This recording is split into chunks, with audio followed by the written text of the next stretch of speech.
Hello everyone, welcome back to my channel. আজকে share করব অন্যরকম পদ্ধতিতে চিকেন রেসিপি। তার জন্য প্রথমেই কড়াইয়ে সর্ষের তেল গরম করে নেব।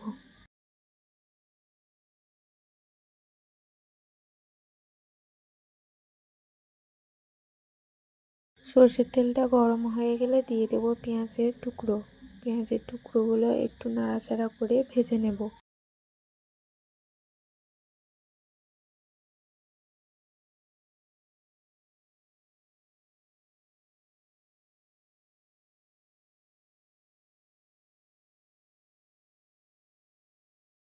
এবার পেঁয়াজটা ভাজা হোক, ততক্ষণে দেখবেন টক দইটা আমি ফেটিয়ে রেখেছিলাম। এবার টক দইটা এবারে পেঁয়াজের তেলটার মধ্যে দিয়ে দেবো লঙ্কার গুঁড়ো। লঙ্কার গুঁড়োটা দিলে মাংসর কালারটা একদম লাল আসবে, ওই জন্য লঙ্কার গুঁড়োটা দিয়ে দেবো। এবারে পেঁয়াজটা ভাজা হয়ে গেলে চিকেনগুলো ওর মধ্যে অ্যাড করে দেব। কিছুক্ষণ নাড়াচাড়া করে চিকেনটা একটু ভেজে নেব।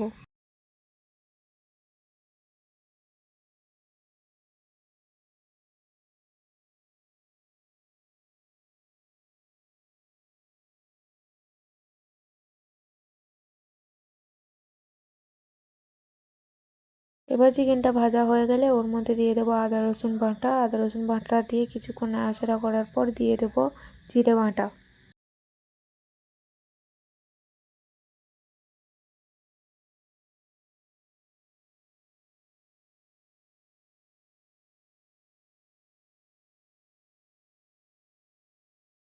এখানে কোনো রকম জল আমি ব্যবহার করিনি।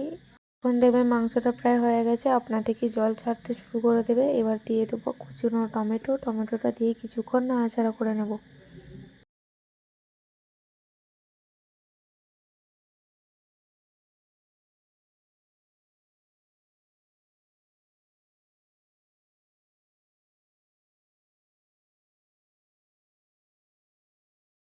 পরিমাণ মতো লবণ আর হলুদ গুঁড়ো দিয়ে মশলাটা কষিয়ে নেব।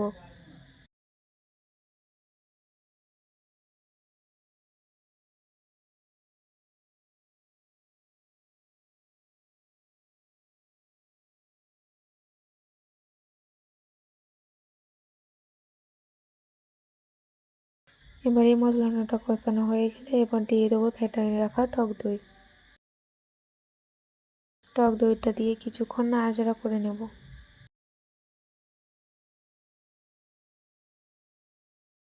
এটার বাটিতে যে মশলাটা দিয়েছিলাম ওই মশলাটা এর মধ্যে অ্যাড করে দেবো, দিয়ে চিকেনটা কিছুক্ষণ জন্য নাড়াচাড়া করে নেব।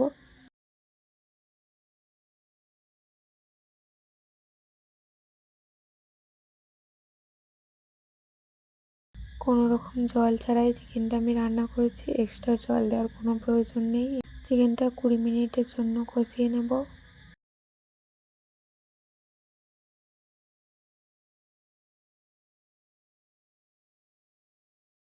এবার অল্প পরিমাণ মতো জল দিয়ে চিকেনটা আরও 10 মিনিট কষিয়ে নেব।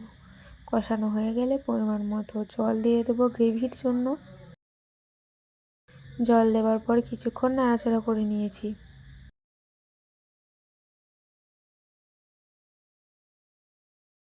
এবার এই গ্রেভিটা ফুটে গেলে নামিয়ে নেব, ব্যাস তাহলেই রেডি চিকেন।